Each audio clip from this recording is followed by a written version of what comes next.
It's Fully Threaded Radio, episode 207, part 1. I'm usually an optimist, and I do have a sense of optimism because you're hearing some of the stories, you're seeing some of the results, you're seeing markets that are starting to brew again, and they're in the planning stages. So when that comes to fruition for the manufacturing and everything else, or the outlaying of the cash for the inventory, that we'll see as it comes. But I'm optimistic that we'll see things improve as we go through 2025.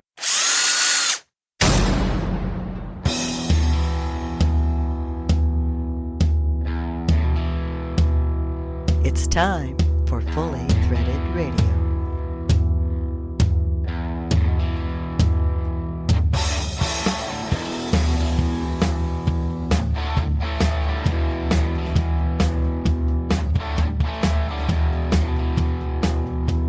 It is Fully Threaded Radio, voice of the FCH Sourcing Network. Hey everybody, Eric Dudas and Brian Musker with you here.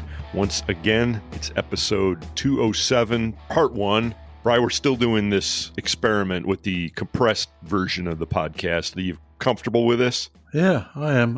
I'm doing all right with it, actually. All right. Trying to cut out as much of the non-essential portion of the show as we can just to see how it flies. Right. 2025 is right around the corner. We'll see what we do with the podcast from there. Yep. But thanks everybody for clicking in today. If you're in the fastener industry, distribution, manufacturing, that sort of thing, this is the podcast for you. And maybe your friends, tell them. Good point, Bri. We always do appreciate that. Share the podcast far and wide if you can. That's probably our best way of expanding the show at this point. We've got a tight one again. Star Stainless President Tim Roberto Jr. is going to join Fastener Technology International editor Mike McNulty on the Fastener News Report. They're going to pour over the latest Fastener Distributor Index, the FDI. That was probably the most dramatic one that we've seen. Well, I'll say it is the most dramatic one we've seen. Yeah. I mean, the drop in the FDI portion of the index this month was, I think, startling to many people. You're right. Yeah. Like the hole in the bucket thing. Could be. Well, we'll talk about that a little bit as soon as we come back from a break and line up the news report segment. And leading into the news, we've also got a quick visit from Goebel Fasteners CEO, Christian Reich. He's kind of on a roll these days with red carpet events, red carpet in terms of the fastener industry, at least. He and Marcel and several people from the Goebel team were down in Orlando last week at the annual Fastenal Expo. We'll hear his take on that.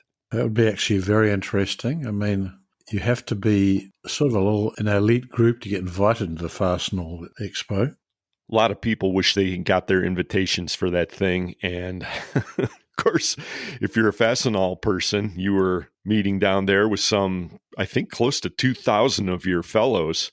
And it's quite a big annual event for them. Well, again, we'll talk about that a little bit more and warm up the FDI on the other side of a break. The title sponsors of Fully Threaded Radio, Star Stainless, Goebel Fasteners, and Bright and Best International. The podcast is also sponsored by Buckeye Fasteners, BTM Manufacturing, Eurolink Fastener Supply Service, Fastener Technology International, InSequel Software, Fastener Fair USA, J-Land Franco, Solution Industries, 3Q Inc., Volt Industrial Plastics, and Worth Industry North America. Our email address is ftr@fullythreaded.com. We appreciate the feedback we've gotten on our streamlined podcast. Yes, the new abridged version. Appreciate your input, and we welcome anything else you have to say as well. You can also reach out to us on LinkedIn. We've gotten a lot that way as well. So much going on in the fastener industry, Bri, although you can feel it a little bit, kind of slowing down, cruising into the holiday period. Always gets a little slower at the end, doesn't it? Oh, and I am so thankful for that, okay? I love that time of the year. That's exactly when I can do sort of complicated things that take your really undivided attention. Gives you a chance to catch your breath. Yeah, it does. And we're going to take a quick breath before we plunge into this episode of Fully Threaded Radio. Thanks again for clicking in, everyone. Talk to you in just a minute. Yep. Brian and Eric, your online Fastener Talk Radio brothers in thread. Fully Threaded Radio.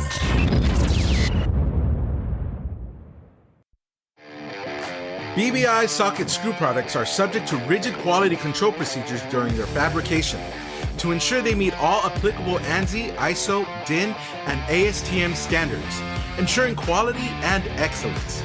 Product lines feature components manufactured in low carbon, medium carbon, alloy, and stainless steel material grades in both inch and metric sizes. Ferrous parts are offered in plain, zinc, zinc yellow, and hot dipped galvanized finishes. Visit us at brightonbest.com and save up to 5% on all online purchases. Goebel Fasteners has launched a brand new line of high-strength structural blind rivets that are used in heavy truck and trailer, railroad, solar, metal building construction, and other industries that require a vibration-resistant fastener for strong, long-lasting installations. Available in steel, stainless steel, and aluminium ranging from 3 by 16 inch diameter up to 3 by 8 inch diameter, these structural rivets are a solid solution for a variety of applications. Goebel Fasteners, the leading rivet source.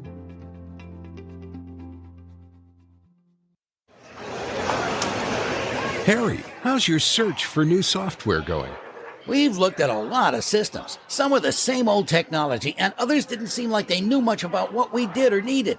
We did look at one company, crazy name though, I think it was InSqueakWell. You mean INXSQL? That's InSQL. That's what we use. We've become much more efficient. They know our business, and the best part is no extra charges. With our old system, apparently nothing we called about was covered by support. You know, Inkwell seems to be the right company for us. They're called InSQL. INXSQL. Go to their website, inxsql.com.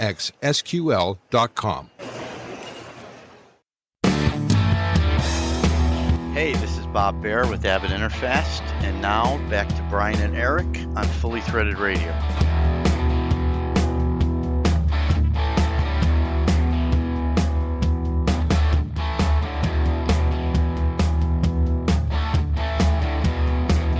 Brian and Eric back with you, Fully Threaded, episode 207, part 1. Still not quite used to this, Bri, but it is the news segment. Okay. Yeah, up pretty soon. Thanks to Volt Industrial Plastics for being the segment sponsor all these years. Yeah. Talked to Heidi a couple days ago, actually. Volt's going strong into the end of the year. Looking forward to the new year. Trying to get her on the podcast, but we've been having a hard time getting our calendars squared away.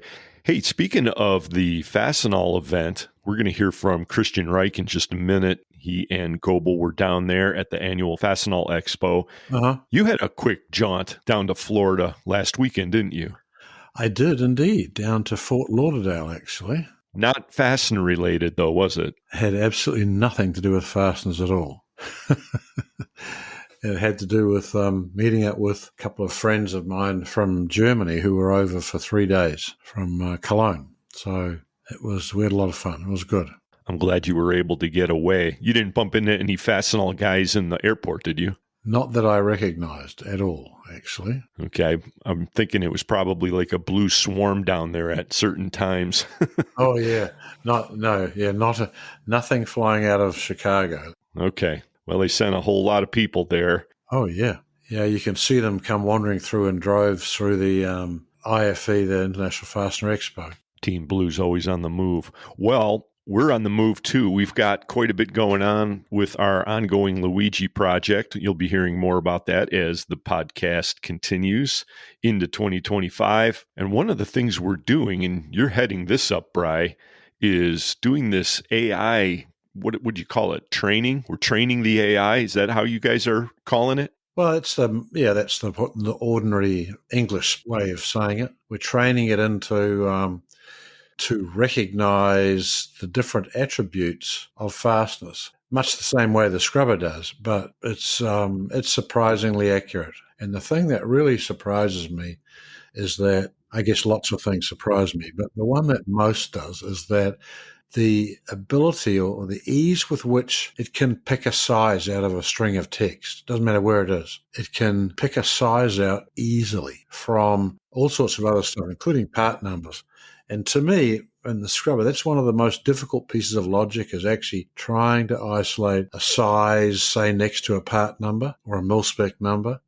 Sort of pretty easy if you're a human. It's not quite so easy to tell a program how to tell the difference between one set of numbers and the other, or where one set ends and the other one starts. Right. And then what people don't understand is you can get the typical scenario figured out and programmed for it, but then we're trying to do much more than that, aren't we? Because we're trying to accommodate all kinds of atypical scenes too, and then typos and mistakes and abbreviations people use. So there's so many permutations. The happy path, as they call it, is really sometimes the exception, isn't it? Oh, very much. That's the easy part. Yeah, the not easy part is people who, for a start, spell washer. Today, and I was dealing with this today, WHASER, okay? Well, you can look at it as a person, they spell it wrong, it's a washer. But to a program, it's not a washer. You've got to tell it that WHASHER or SER, there's a washer as well. There's any other variation of it that looks stupid. Right. And of course, it depends on what model you're using to do all this, and all the different models have different strengths and weaknesses. So, yeah, it's pretty complicated. So aside from that observation, what would you say is the most surprising thing you've learned from this process? Well, when we started this process, actually you and I started the process, and the expectation was that this thing would be able to learn how to identify these fasteners in the terms that FCH uses. In other words, it's much more than just finding out that it is a bolt and something like that. It's actually turning that back into the parameters or in unique IDs that we use to do the SQL search, which is another whole convolution. And the fact that in the way they showed us how to teach it, and we provided a lot of data, like, 500,000 lines of fasteners with our own, the scrubber's own evaluation of those. And it wasn't really long before it could actually identify these fasteners as well. I mean, I would have thought it might take 6 months or something.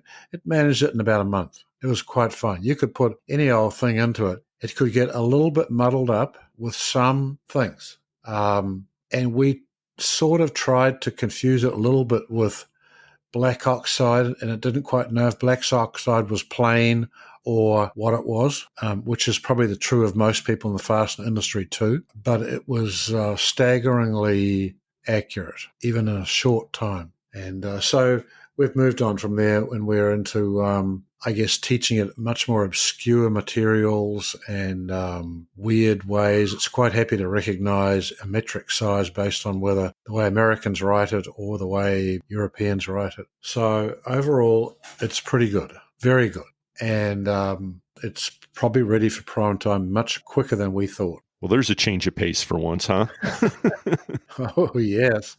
Yeah, would I have ever thought a year ago that I would be saying this? And it's just not even conceivable to me. Yeah. Well, the other thing is it's important to remember that you're looking at the back end, I guess we'd call it. And yeah, correct. So the UI of this is a whole nother piece of it. That may be another story. A lot of moving pieces to this project. So we'll have to keep pushing, and we'll keep you advised, everybody. But it's getting exciting on this end. Yep, very much so. And we're excited to bring you the Fastener News Report, as we are every episode. Well, I guess every other episode now. We got Mike McNulty and Tim Roberto Jr. coming up. They'll be talking about the Fastener Distributor Index. But first, we're going to play this short conversation I recorded yesterday with Christian Reich. He's the CEO of Goebel Fasteners. Goebel, of course, one of the title sponsors of Fully Threaded Radio. We always want to thank them, as well as our other title sponsors, Star Stainless and Brighton Best International. Here's that conversation with Christian. Christian Reich, he's CEO of Goebel Fasteners. He's also a certified fastener specialist. Hey, brother, how you doing? I'm doing well. How are you? Doing great. It's been a little while since I talked to you. I think last time we spoke directly to any Goebel folks, it was when Sam was on. That's true. I heard you did really well on his introduction. I enjoyed meeting him. Well, of course, he's an old hand, and it was good to hear his backstory.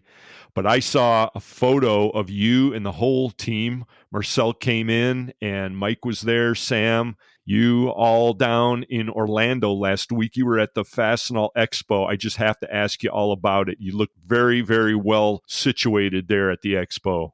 Yeah, it was a great time. It was our first year being invited to participate, so we absolutely had to be there. We got our booth placement prime location at the front of that row that we were a part of, booth 200. And for the first time being there, I mean, we've all been to the IFE, the big Vegas show, the Fastener Fair, where everybody comes. This being a very targeted show for Fastenal and their employees, it was an experience unlike any we've ever experienced. I believe Fastenal brought in around 1,900 of their employees worldwide. We had people from Europe, South America, from Asia, just globally. They were there, and the traffic was incredible. I think we walked away with just short of 250 new leads, and that was just Fastenal employees. So we were very excited about it. Now the real work comes, obviously, in the follow-up, but we're prepared for that, and we look forward to the continued growth with Fastenal. Yeah, that's great. And it's a very well-known show, celebrated, and people love it and hate it at the same time for all kinds of reasons. But you guys had a very successful debut performance down there. So I was reading through the comments on your LinkedIn post, and I noticed a term that I'm unfamiliar with. I know you were focusing on your riveting tools and pneumatics, and there's a new term in there. What was it? Newdraulic? That's a term that I don't know about. Is that one of your fancy marketing terms that you guys came up with, or explain that, please? Yeah, absolutely. So it's a descriptor to signify pneumatic with hydraulic. So newdraulic, the air pushes the hydraulic fluid inside the tool, and that's what actually actuates the tool and causes it to function. So an abbreviation for pneumatic hydraulic is newdraulic.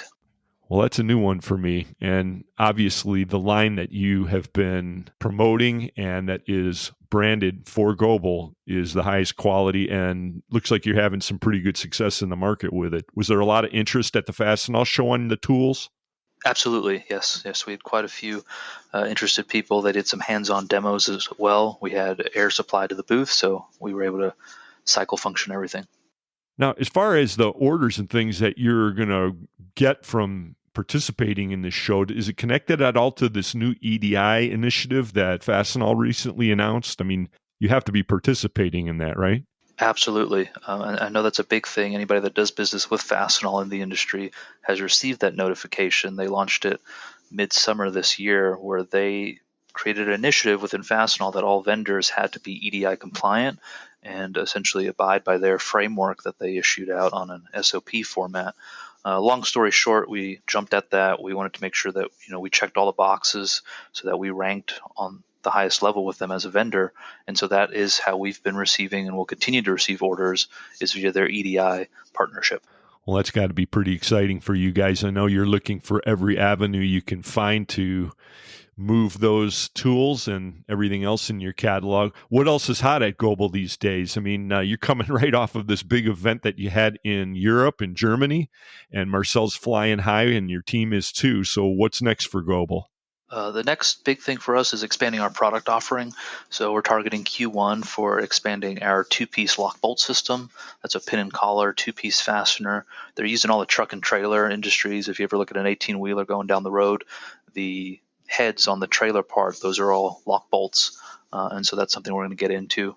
An expansion of our G-Grip line. Currently it's only offered in stainless, but we're going to start offering steel and aluminum parts as well to kind of expand into those other markets. All right. Look forward to that, Christian. And it's always good to talk to you. We always do quick hits, but I always get a lot out of them. And it's been duly noted by a variety of people that you're a man of few words, but you make them count. That sounds accurate. Well, I'm going to ask you directly, though, on a different topic entirely. You are a member of the Fastener Mutters. What are we called? The Rugged Nuts, right? That's right. You heard the news. The Tough Mudder race is back for this August with the MWFA. I take it you're on. Absolutely. I'll be there. Yes. What are you going to do for training on that? Are you going to hold back on us a little bit? I got to get some cardio in. All right. Well, the way you run around every time I get on LinkedIn, you're at some other star-studded fastener event. I saw you and your lady there in tux and gown, all duded up the other day at that Fortune 500 event. That looked really slick too. Yeah, that was a good achievement for us. So Goebel Fasteners made the Inc. 5000 list this year as one of America's fastest growing private companies, and so we ranked on that list, and we made it out there for that event. Oh, it's fantastic. Well, congratulations on that. Great to be part of the Goebel team, and good to talk to you, Christian. I'm going to hand it off to you right now because it's the news segment, and well, you know what to do. Thanks for talking to me. Yeah, thanks for having me. And now with news about screws you can use, here's Mike McNulty.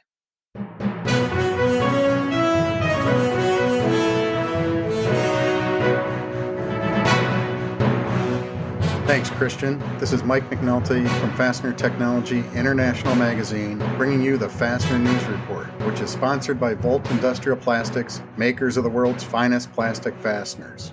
Tariffs, pardons, Bitcoin, executive murder, the 12-team college playoff bracket, Major League Baseball's golden at-bats, and the reopening of the restored Notre Dame Cathedral are some of the global headlines vying for my attention these final days of 2024, but I am still focused on fasteners and ready to deliver today's Fastener News Report. In this episode, Star Stainless Screw President Tim Roberto Jr. joins us to reveal the latest results of the Fastener Distributor Index, also known as the FDI. Also in today's broadcast, we have our top story on Ned Schroff and newsmaker headlines from Worth Industry North America, AFC, Portland Bolt, Link Systems, Nylock, Bolton, Juergens, Bontempi Vibo, Titanics, and more. On the back page report, we're going to talk about fastener standards, and we also have Marco Rodriguez of Cressa with a report from the freight transportation industry focused on over-the-road trucking.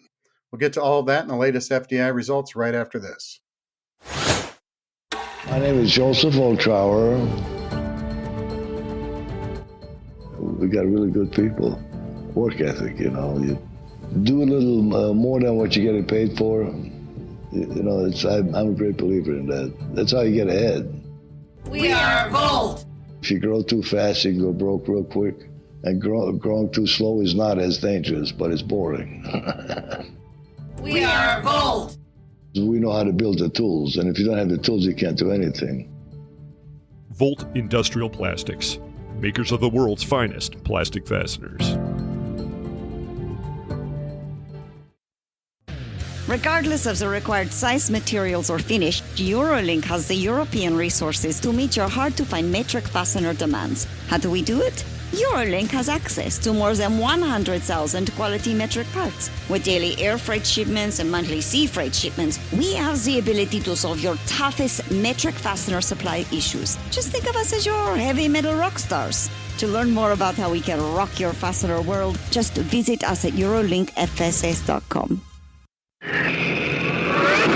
Solution Man, Ken. Solution Man, you're my fastener hero. Just doing my job, ma'am. SOLUTION, SOLUTION. Solution Industry.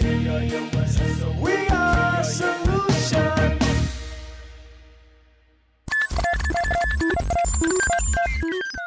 Mike McNulty.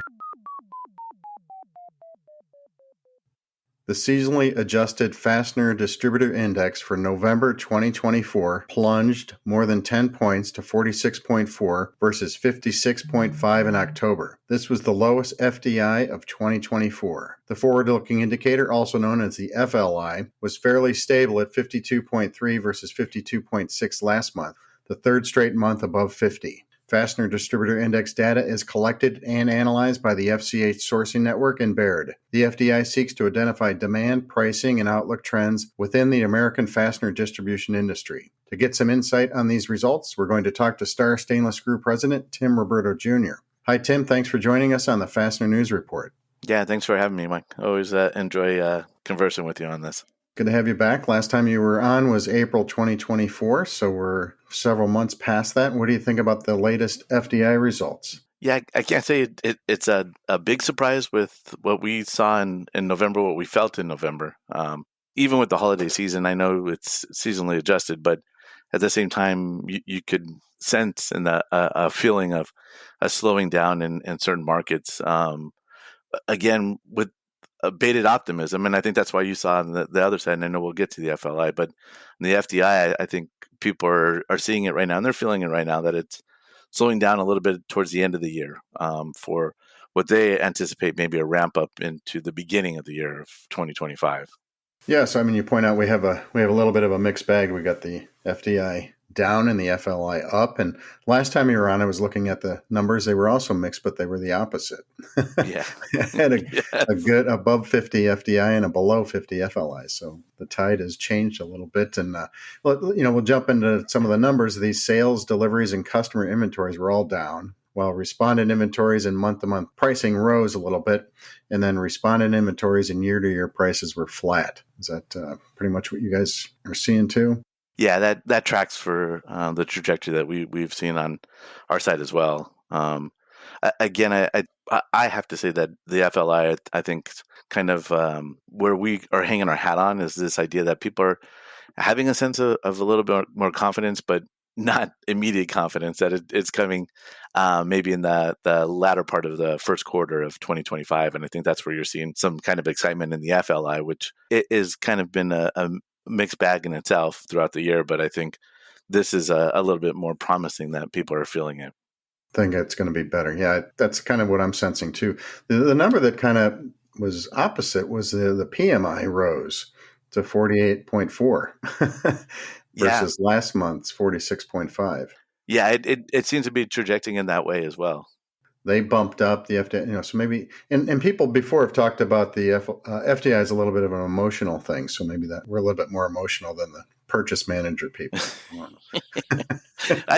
But I think it's because we're looking to the immediacy of what we see like on our desk and the things that were going on and the numbers that we're seeing come in, as opposed to the PMI is very calculated on a lot of different aspects. But to see it hop up to where it did at the 48.4, I think is exciting to see, because I think that means it's not just us feeling it, means others are seeing it, and there's data to back that up. And I think for us, some of the other data points that you're seeing some positive economic indicators that are coming besides that. With the jobs report that came out, you're seeing an above what the anticipation was going to be in November, and they felt like it was a robust rebound because October was just pathetic. So I think there's almost this optimism that things are going to get better. Maybe we don't see it right now on our desk or on our floor, but we know that it's going to get better soon. Yeah, maybe the purchasing they're looking a little farther because they're factoring in lead times and stuff like that. Correct. So the other data that we have is the 6-month outlook and percentages. We had this time it retreated a little bit from last month, which was pretty stellar last month. But this month it was 43% expecting things better in 6 months, 33 expecting them the same, and 23 expecting it to be worse. That was down then from last month's result of 50, 33, and 17. So a little bit more temperate or a little sobering up from last month. Yeah, but I'll be the eternal optimist and say it's still more people are saying that it's going to be higher than not. Yeah, it's 86. If you put those two, the 43 and the 33 together, that's almost 90%. Yeah, so I think with those two factors, almost 80%. Sorry. Yeah, I think with those two, I think that's a positive way of looking at it. Is still people are feeling things will be better in the next 6 months. So I think we look at that overall. And then Baird had a note in their analysis. They said they cautioned against reading too much into 1 month's result, especially in November, which has Thanksgiving as well as potential weather problems. Correct. And it was a late Thanksgiving, so I don't know if that had anything to do with it. And it was a short month overall. There was a lot less billing days in November. All right. Anything else on the numbers before we jump into the commentary? No, I like I said, I always take it with bated breath. To your point, you don't want to hang your hat too much on 1 month. I think you want to see where things have been trending, and I think the trend has been positive. I think 24 was a mixed bag. You had a whole lot of people that felt that it was either stagnant or there was a little bit of loss of market. But then you had another segment of customers that just had record years. And so I think when you kind of weigh it all out, you still saw some positive growth that was taking place because of the way that it worked itself out with those numbers. Right. And the expected recession did not come. So exactly. But isn't that sad that like we keep hearing it that it's going to come and it's going to come, and I really do believe that that's just a self-fulfilling prophecy often that when they tell you it's going to happen, what do? We start spending less, and so we start trying to cut back because we're afraid that this is going to happen and you won't spend as much. So what are we doing? We're like actually facilitating it to happen in a way because we're hearing that it's going to happen, and I believe that confidence is a big player, a big factor in anything. I think even in politics, people put a lot of weight in the politics or who's going to be leading the politician at the quote unquote throne. But for us, I think a lot of it has to do with consumer confidence. We're a consumer driven economy. And if we are not confident, we're not going to spend. And I think that's ultimately what it comes down to. I think if we have more confidence in the fact that we didn't see a recession happen, and they're talking about soft landings and everything else, we're starting to see rescinding of the interest rates, which the expectation is in December. They'll likely cut again. So I think we're seeing a lot of positive things that don't always get out there in the headlines, but I think you're hearing economists that will come out and say some of those. With the idea that you also have some other indicators that you have to be very careful of. Unemployment went up just a little bit, but it's still under 5%. It's at 4.2, but it did go up a little bit. It's year over year up. So I think there are things that we need to be cautious of and to watch. But I think for us, it's again looking at what you deal with day in, day out with your business. Yep. Well, that's it's good to stay on the optimistic side. You mentioned the election and who's ascending to the throne. You say quote unquote throne. You forget that we're in a different kind of government, different kind of system of checks and balances. I always get a kick out of the side when people they declare, especially from the executive branch, this is what we're going to do. It's like, well, you have to go through the process to get there. But let's jump into the commentary because there was some comments here about the election. And the first one was overall the comments were pretty positive given that the FDI went down so far. So that's tying in what you're saying. Anyways, the first one was the election jitters are over and buying has resumed. Some people are stocking up in anticipation of tariffs, which is a good short term and bad long term. And the election's over, but now we're worried about tariffs, which we'll get to in the supplemental question in a few minutes here. But a second quote was happy to have some resolve to the election season with a better idea what to expect politically for the next year. Domestic manufacturing has been strong most of the year, and we expect steady growth in the upcoming year, end quote. Then the next one was steady incoming order rate tight right through Thanksgiving week. So that was refreshing to see. And then one more on the positive, even though sales were down a bit in November, the 2 months, both October and November were much better than the 2 previous months of August and September. Any insight on those comments?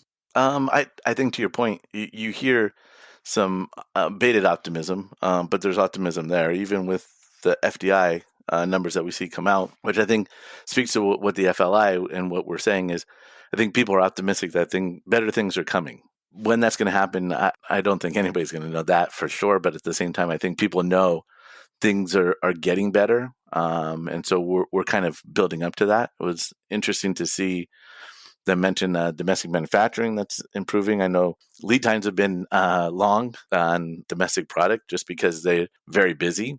We're seeing different factors with, I think someone said that October and November was better than August and September, but I guess that was sort of localized. I guess certain businesses may see that. Right. Not usually a trend that we would see, but good for them to be able to see better October and November than August and September. But I think overall, just it seemed from the commentary that I think people are hopeful. I think we get, to their point, we get anxious about elections. And I'm not always certain why we get anxious about elections because, again, I think the economy is a beast in itself. I think the economy continues to roll the way that it rolls. And I think for us, it was meant to build that way. That's the free market. I know there are certain things that have been restrictions, but I would hope in this time that we would see that we just get back to doing business the way we've done business. That you don't want to ever drive business out of fear, You have to plan, be ready for the contingencies and things that can happen, but at the same time, continue to find those opportunities. Because I always say that I believe those moments that are sometimes the most chaotic are also the best opportunities for business if we are planning ourselves well.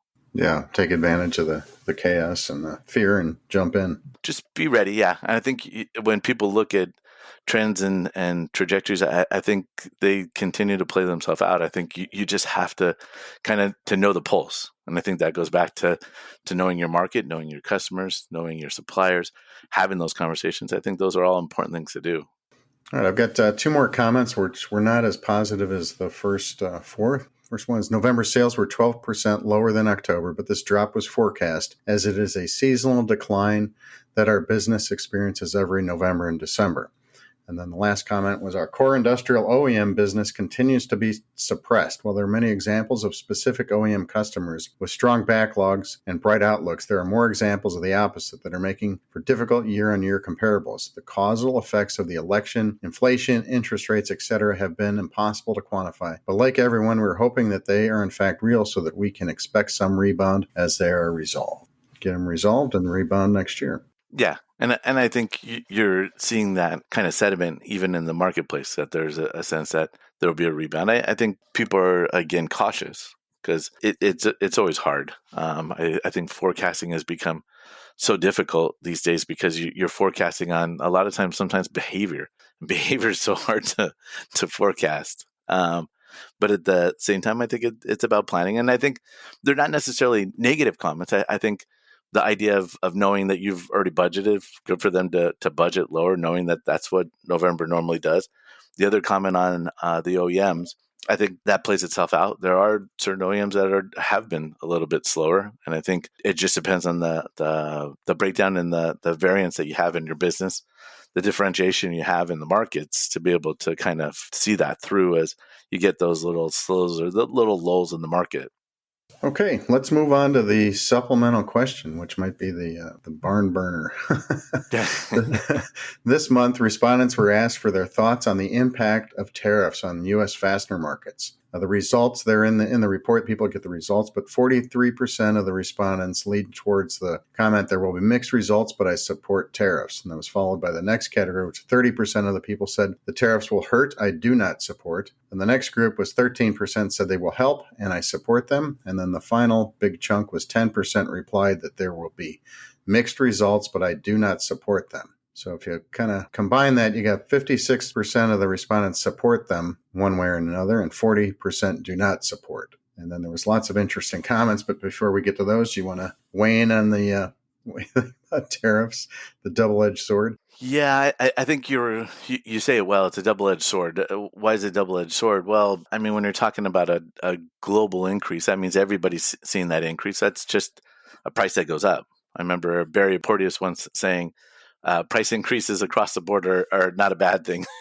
because you make more money off of that. For us, it's a price per pound. If your price per pound is going up, but everybody's facing that same price per pound that's going up, that's an overall. That's not a bad thing. But as a consumer, for us, we always know that when they say the tariffs China's paying for or the other countries are paying for, that's always not true. That's us. That's the consumer. We're the ones that end up pay that bill. And I think that's where you kind of get those mixed results of knowing what's that going to look like. It's also hard because sometimes on the other side, when you have customers that are locked into contracts or when you're importing and these tariffs are a little bit more difficult because it can happen in an instant. It can be all of a sudden February 15th, they're going to raise it 10%. And that means everything that has not shipped February 15th, you now have a higher price, 10%, if that's what they raise it by. That's difficult for companies who've contracted prices in a time when it wasn't. So I think it's hopefully having the communication with customers to get them to understand that we have to kind of negotiate through that as tariffs are introduced, what that's going to look like, because otherwise the hard part of that is then businesses will get hit with that. So an importer might get hit with that 10% because it wasn't put into the contract. It wasn't assumed. It wasn't known at the time. So I think that's where you're kind of seeing the mixed results is for the contracts and the people who want to have that sense of consistency and pricing. It's always hard when you have it kind of weighing over your head, but it's also the uncertainty of it that we don't know what it's going to be. We don't know what it's going to look like, but yet you already have people planning for it. I know you're having containers that are a little bit harder to get right now. Why? Because a lot of American companies are pushing their Chinese manufacturers to try and get things out sooner than they needed to. Why? So they can try and beat any tariffs that might come in, somewhere down the line. And so you're seeing a push to try and receive in material that may not have come in until later in the year. That's going to kind of cause some bottleneck within containers itself. Yeah, it seems like it can go haywire. It can, yeah. And there's so many complexities to the tariffs, and it's hard to sit there and say, are they good or are they bad? I think you could see both sides of it. You could see where it could help raise a price level that has fallen, but at the same time, it's trying to make a level playing field. That's often what we hear. I was just in Taiwan last week, and a lot of the Taiwanese manufacturers are saying it's just impossible to compete with some of the Chinese manufacturers when it comes to the European market because they don't have those kind of duties like the 301 tariffs that the U.S. have. So they said you look at those prices, and sometimes it's below material price where they're selling it. And so you see these things that just make it difficult for a market to truly compete. To make it fair. And I think that's exactly what the hope is that we have a truly fair competitive market, not just this idea of free market, because free market doesn't allow for people to take advantage of people who are going to go after cost leader or loss leaders just to try and get a market. That's not fair. And so I think for us, there's a sense of fairness and equity in the midst of a market just to keep up the competition as well, because you drive that price so low, you're driving people out of that market, and that's a scary endeavor. Right, and then sometimes they never recover and never come back, and it takes a long time to get all the countervailing duties in place and everything. So it's always been a mind-boggling thing for me because people that are deciding, well, we're just going to dump in to drive people out of business. That's really really bad. Yeah, and it still goes on. You're right. It's a sad reality that we see in the marketplace. All right. Well, I'm gonna get into some of these comments. There's a lot of them. There are some heated ones, but the first one: China has been dumping into the global markets for decades now. Happy to have leadership willing to do something about it, even though the U.S. market will struggle to wean itself off cheap goods. The next one needs to be strategic, like in 2018, but across the board is not a good plan. And the next one, historically, no blanket tariff imposed has ever worked since the 1800s. In fact, the Smoot-Hawley Tariff Act signed by Hoover is famous for making the existing 1929 Depression into the Great Depression. To those who do not learn from history are doomed to repeat it. Only people who don't understand basic economics would think blanket tariffs are a good decision.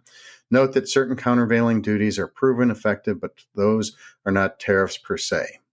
And we'll do one more. We will have to see what effect President Trump will have on Asia, specifically China and Taiwan's situations. And quote, we'll take a breather there on the on the comments. So a lot of emotions, I think. Yeah, and some good points, valid points. I think the fear is you hear there is this idea that he said he's going to hit everybody for 10%. Well, that again comes to us. It's just us paying 10% more for everything else that's going to be imported. It's not going to necessarily help with the U.S. manufacturing. That in itself is going to be a price increase. And I think when you're looking at it, someone said the strategic of 2018, that was looking at kind of the 301 tariffs that was geared more towards mainland China and to kind of help bring about a balance in fairness in pricing, but also to fight any piracy that's been going on or trade infringements that have happened and trying to get them to enforce that better in their own country. That's kind of more the strategic idea of you're going to hit one rather than everyone. And I can understand that because I mean, and across the board, global is just going to be a trade war because then you'll have others that do the same to our goods. And where does that stop? And I think that's the fear that you have of this idea of kind of getting away from that global economy. To somebody's point about the 1929 Depression, came a lot of it because everybody started focusing in on their own needs and forgot the idea of the global economy, which can actually support the world if we treat it in a fair way, an equitable way. Yeah, fair trade agreements are fair trade agreements, and people follow the rules. They're helpful. When they don't, they're not, and they should just. I mean, I'm a simpleton, I guess, to say that if people aren't following the agreements, then you just stop working with them. If it were that easy to do, that would be the answer, I think. And I think the things that you're hearing are people getting a little afraid of veiled threats. When you come out and you say, hey, you're going to hit Mexico and Canada for 25%, and then say, oh, yeah, that's going to be used as a negotiating tool. It's like, well, be very careful because you have markets that try to follow that to say, hey, what's that going to look like? Right. Yeah. And there is an agreement in place with these two countries. So correct. That has worked well for all three countries. Right. The three countries have benefited very well because, to your point, it creates a kind of hub in where you're localizing the economies and trying to build that up so that there's trade. We've seen positive trade.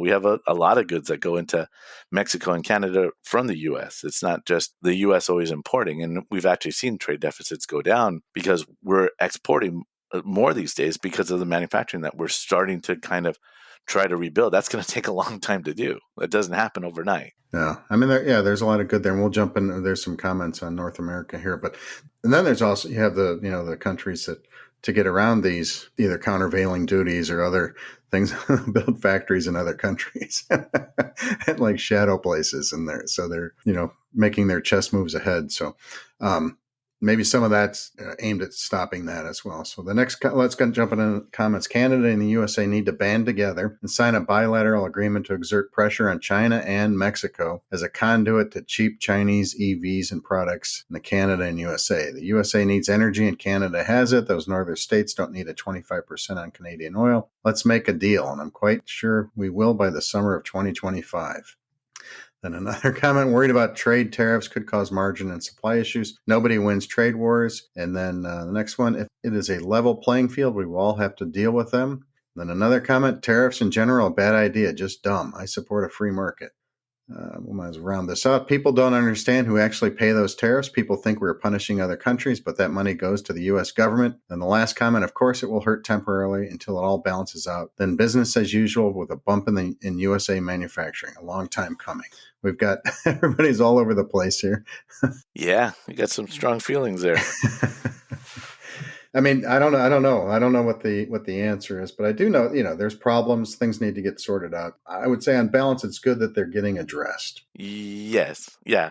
I think the hope is that it's not just a one-off, or that we do this for that. I think the idea of this is, even if you're talking tariffs, I think this is where, and I think we need to go back to this idea of what diplomacy looks like, is negotiating. And I think the sad part that we've lost in a lot of the shuffle of the politics we see nowadays is that true idea of compromise, to see what it would look like to negotiate things to benefit both sides of it. So it's not just a win-lose, it literally is a win-win, that you find ways for free trade to get better, for pricing to get fair, to not work around those ideas of it and find loopholes in fake companies. Correct. Yeah. That I totally agree that we need to truly weed out, is if you have any of the shadow companies that are going on, because we often tell our manufacturers, if you ever hear or know of anybody that's doing it, let us know, because we'll turn them into the U.S. government, because that shouldn't be happening. That's just wrong, and it sends a wrong message. Just like why we had the quality, the Fastener Quality Act was so that we would lift up and support a better industry. And I think that's what we're hoping to do. But I think it's negotiating and navigating that well. And I think one of the things that we've kind of lost power with is this idea to lobby. And lobbying is simply just saying what's in the best interest of our industry. Well, best interest of our industry is to be heard. And so I would hope that people who have these strong feelings are definitely letting their elected officials know that and how they feel. I think that's a great area of democracy that we need to continue to exploit. So reach out to your local officials to let them know that maybe the frustrations, the hopes that you hope to see as an industry leader, as each of these companies are that are taking the time to fill out these surveys. Good. So yeah, this is definitely probably played into the results too with the FDI, and we went from election concerns to tariff concerns. We'll have a new one next month, right? You know what? It's very true that it always seems to be that there's got to be a new concern that comes up, and you want to get to a point where we just get back to like selling fasteners, right? Sell fasteners and embrace your trade partners who are willing to work with you honestly, and exactly hammer out a good deal and get going. Damn, all for that. All right. Anything else you want to add to the FDI, the FLI, or tariffs before we give you a chance to tell the listeners what's going on at Star Stainless?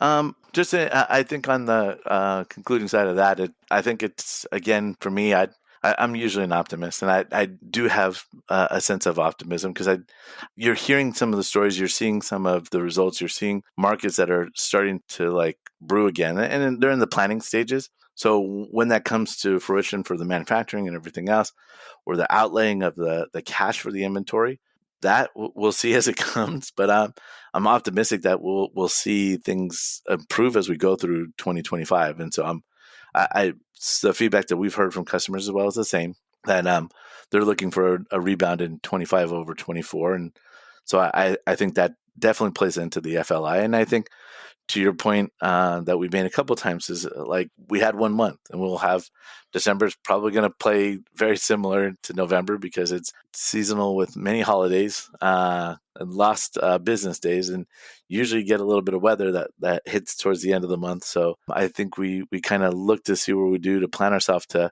position ourselves. And I think that's what we've been hearing a lot of customers say, is they're really trying to position themselves well for 25 to have that rebound and be ready when it comes. Yeah, we're hearing lots of good things for 2025 as well, and looking forward to it. And just a few days or weeks left in this year. It's crazy, yeah. Snuck up on us. All right, so let's move on to let's tell everybody what's going on at Star Stainless. Yeah, Star's just continuing to find ways to grow and to find strategic partnerships. I think that's been important to us. So it's the supplier base that we've dealt with for years. It's the same brands that we've known for so long that we continue to rep. But then it's also finding new opportunities. It's new opportunities like building with Spiral and carrying the full line of domestic roll pins to the MS spec, fully certified. I think that's been a great partnership. We're excited to work with Mike McNulty and his team to bring that to fruition. We're also working with Boomax out of Sweden, which is just some high quality, great product that we're excited to be bringing in to be the distributor for the U.S. So we're just looking for new opportunities of doing business. I think for us, one of the things that is really a kind of a trademark for Star is process improvement, to kind of continue to take a look at the internals and to say, okay, where could we be better? Better for ourselves, for processes, better for our suppliers, better for our customers. And I think it's taking a hard look, and it's hearing those conversations, and it's literally trying to pull that from customers to say, okay, what's an area that you think Star can be better? And those are some conversations that are very like fruitful and good at times. Those are painful at times, that you got to hear some of the things where you could be better. And I think didn't expect that's the part that I like about this job, is like really finding where we could be the company that we need to be for our customer. And I think I'm really excited for what we're seeing, what we're offering, the new product lines that we've brought in, from rivets to studs to hose clamps. I think we've seen such good traction, and we've seen so much good business that we appreciate. Just that this idea of kind of these new endeavors have been very exciting for Star. Good. I mean, those are good stories to hear, and the Spiral and Boomax brands are very well known and good products and good people. So that's good to see you adding that and adding more products. And looking at growth, your optimism that you talked about earlier comes through with what you guys are doing. Yeah. And I mean, we benefit from being part of a larger group. Being part of the LinFast Solution Group helps us because we get to see it from so many different facets. The fastener industry is so multifaceted.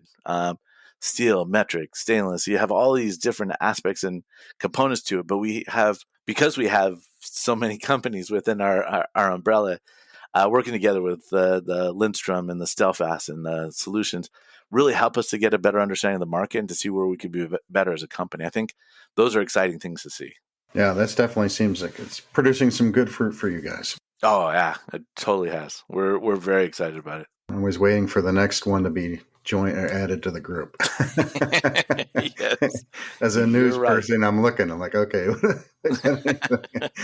Those are always exciting moments. Any growth itself is always exciting, whether it be organic or through acquisitions. Those are exciting moments. Yeah, very good. Anything else you want to finish up with? No, just want to tell you, I really do appreciate the time, appreciate what you do. I think this is good information for us to get out there to help us to make the decisions we do. I often talk at the associations to say it's great to have the data to be able to make the decisions we do day in and day out. So really just appreciate what you do, Mike, Eric. I think it's a great team effort. Very good. Well, thanks for that, and thanks for for joining us on the Fastener News Report and giving your insight on all the numbers, the FDI, the FLI, the forward-looking, the 6-month outlook, and weighing in on the tough issues like tariffs. Correct. All right, and thanks for your optimism, and thanks for joining us. Take care, Mike. That was Star Stainless Screw President Tim Roberto Jr. The FDI number for November 2024 was 46.4 versus 56.5 in October. Visit FDIsurvey.com to participate in the process and get a detailed PDF copy of Baird's monthly analysis. Now for today's top story. On the 10th anniversary of its acquisition of Nedschroff in the Netherlands, Shanghai Electric marked a significant milestone with the groundbreaking of Nedschroff's second automotive fastener factory in Spain. Situated in Tarragona, a prominent city in northeastern Spain, this facility underscores Shanghai Electric's commitment to enhancing Nedschroff's capacity to deliver advanced fastening solutions all across Europe. The Tarragona factory is a cornerstone of Nedschroff's 3-year action plan, poised to optimize production capacity and drive operational efficiency. Since its acquisition, Nedschroff has solidified its foundation in the automotive components industry. By operating 2 facilities within Spain, Shanghai Electric and Nedschroff demonstrate a well-considered approach to leveraging regional strengths. Nedschroff has steadily expanded its technological boundaries since acquiring the German company CP Tech 7 years ago. This partnership with CP has fueled advancement in high-precision and specialized components designed for unique applications, including hypercar chassis frameworks and landing gear for low-altitude manned aircraft. By integrating CP's tech expertise, Shanghai Electric and Nedschroff are positioned to push the boundaries of fastener and component design and production, targeting advanced markets including aerospace and special purpose vehicles. Next up, today's Fastener Newsmaker headlines. In corporate news, AFC Industries acquired C.H. Peters. Portland Bolt announced plans to expand its South Carolina operations. .ai and Worth Industry North America partnered to deploy AI tracking solutions. Link Systems acquired Chorus Fastening. Semblex celebrated 25 years as a licensed E-Jet fastener maker. Bufab acquired Vitel. JCB expanded aftermarket offering of Nordlock pivot pins. Nylock partnered with Anachrome Group in the UK, Poland, and the Czech Republic. First Aviation Services acquired Saint Technologies. Bontempi Vibo installed a new quenching heat treatment furnace. Bolton received the Platinum Award from EcoVadis. Juergens named MPS a work holding solutions partner. And Lean K Company acquired Titanox. In personnel news, on January 1st, 2025, Reinhold Wirth will hand over his position as Supervisory Board Chairman to his grandson, Benjamin Wirth. Bettina Wirth will hand over her position as Advisory Board Chair to her nephew, Sebastian Wirth, and Executive Vice President of the Wirth Group for Arts and Culture, C. Sylvia Weber, will transfer most of her tasks to Maria Wirth. Blackhawk Industrial appointed Jay Dykstra and Chad Patterson as sales managers for the Great Lakes region and Marco Morgado as general manager for the Northeast region, and Lehman's appointed Joe Sadowski as its new CEO. You can get details on all of these stories and more in Fastener Technology International magazine and the Fastener News Report monthly newsletter, both available online at fastenertech.com.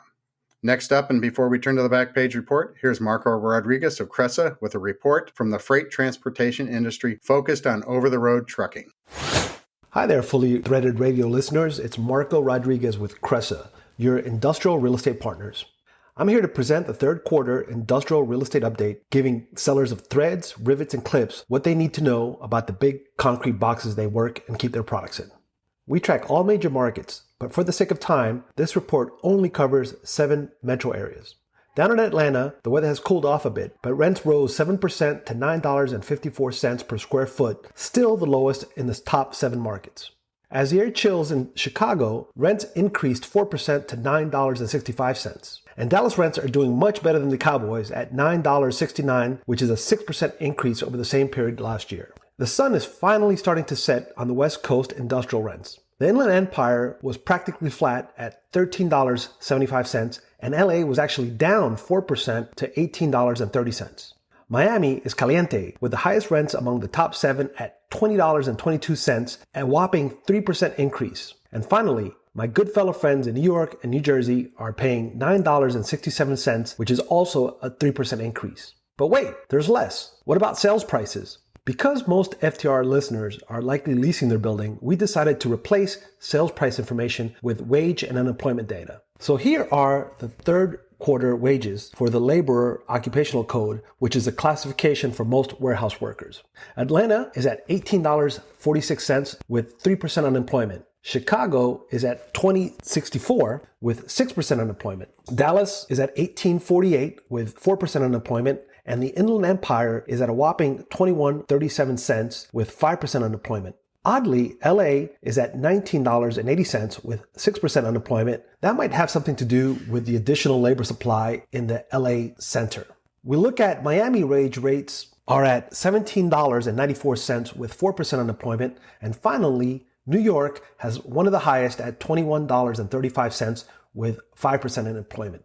Listeners might be wondering why a real estate company tracks labor rates. That's because companies typically spend about $5 to $7 in payroll for every dollar of rent. Selecting the right warehouse location can save more on transportation and wages than a marginally higher rent. If FTR listeners have questions or want to learn more, I can be found on LinkedIn at Marco Rodriguez with Cressa. Now let's turn to the back page to talk about fastener standards. At the 2024 staging of the International Fastener Expo in Las Vegas, Nevada, one of the many highlights of the show for me was attending the Ask the Expert with Fastener Training Institute panel session. Interestingly, the questions and answers were mostly focused on fastener standards, and I was struck not only by the knowledge of the panelists, but with their enthusiasm and passion in discussing and sharing the details and inner workings of these standards. So when the session ended, I asked the experts if they would be willing to author a Fastener Standards Update column for the readers of Fastener Technology International magazine. They said yes, and the result is the first installment of the magazine's newest column titled, quote, Fastener Standards Update, end quote. Turn to pages 26 and 27 of the December-January issue of Fastener Technology International magazine to check it out online at fastenertech.com. The standards experts are Carmen Vertullo of Carver Engineering and Manufacturing, Carver Labs, Darlene Colas of Linfast Solutions Group, and Toby Anderson of Bay Bolt. Thanks to these experts, FTI Magazine can now share regular updates on ASME, ASTM, IFI, ISO, RCSC, and SAE fastener standards, all in one easy-to-find location. If you missed the expert sessions in Las Vegas, it's available online at fastenershows.com/IFE-replay. Look for the session titled Ask the Expert with Fastener Training Institute to check it out.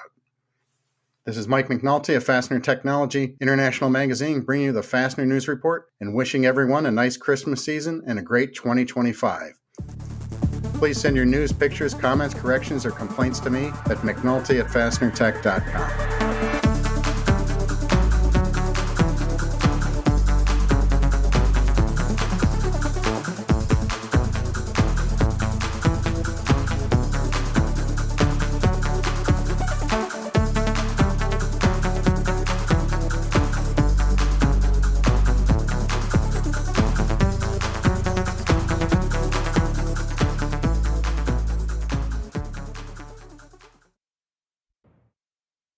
With Star Stainless, our personalized service and nationwide network of distribution centers allows you to order rivets, hose clamps, and fasteners from one source.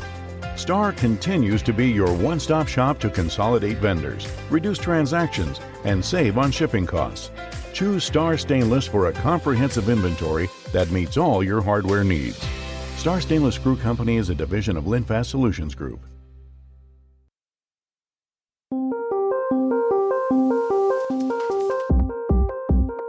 At Worth Industry North America, we know that in today's world, you need a supply chain partner that you can depend on. We provide the products you need to keep your business moving. Data-driven inventory management solutions, industry-leading technology, and the global stability of the Worth Group, combined with an unrelenting commitment to local partnership. Discover superior supply chain security at www.worthindustry.com.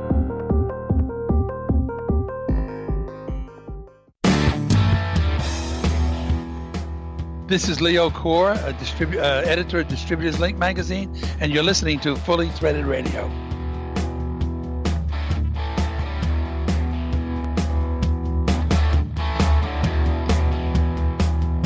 Wow, Tim and Mike were on fire talking about these tariffs, Bri.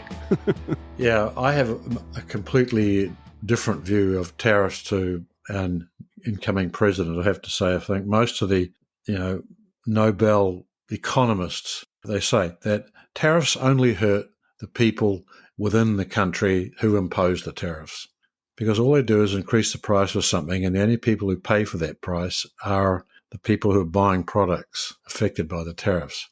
So it's, maybe the country that has them imposed on them, has a problem too, but the main problem is on the people in the country that imposes them. And I think that idea was reflected in some of the comments that our survey participants put out there, and Mike and Tim tossed that around a little bit. Yeah, there's all kinds of feelings on this thing. You pointed out to me a piece that you saw on LinkedIn. I've got it here right now. It's from Tim O'Keefe, CEO of Hewitt, and he's pretty well known for putting his ideas about things out there.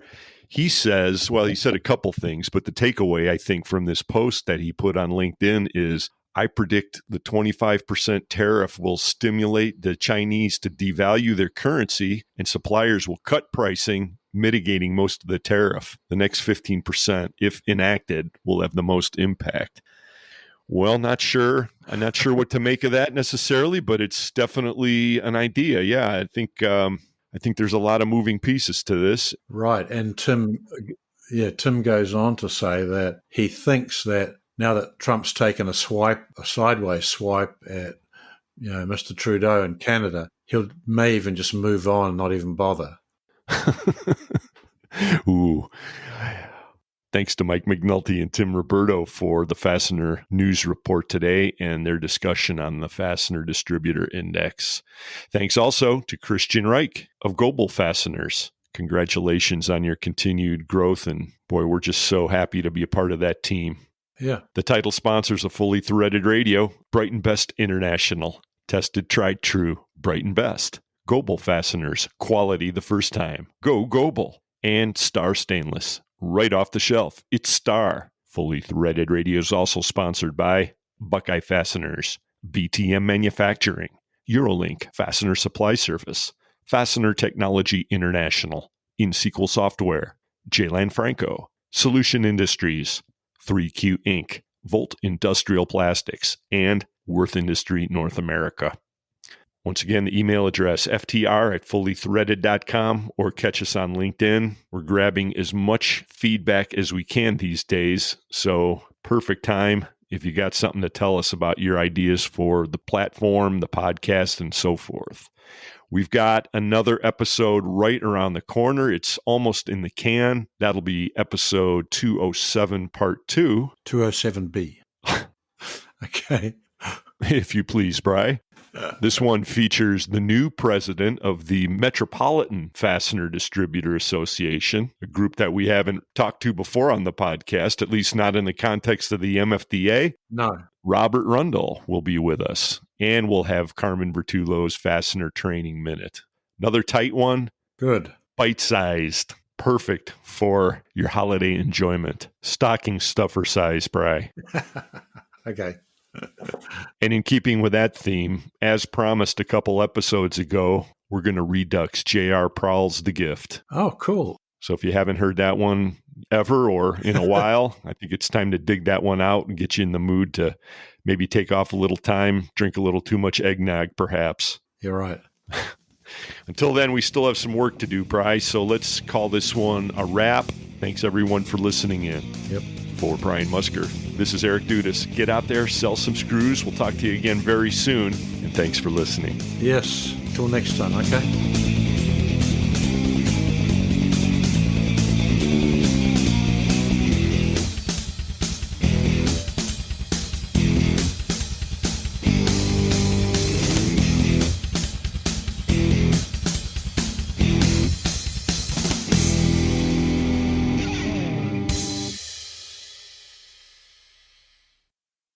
Fully Threaded Radio is a production of Fasteners Clearinghouse. Music provided by Audionautics.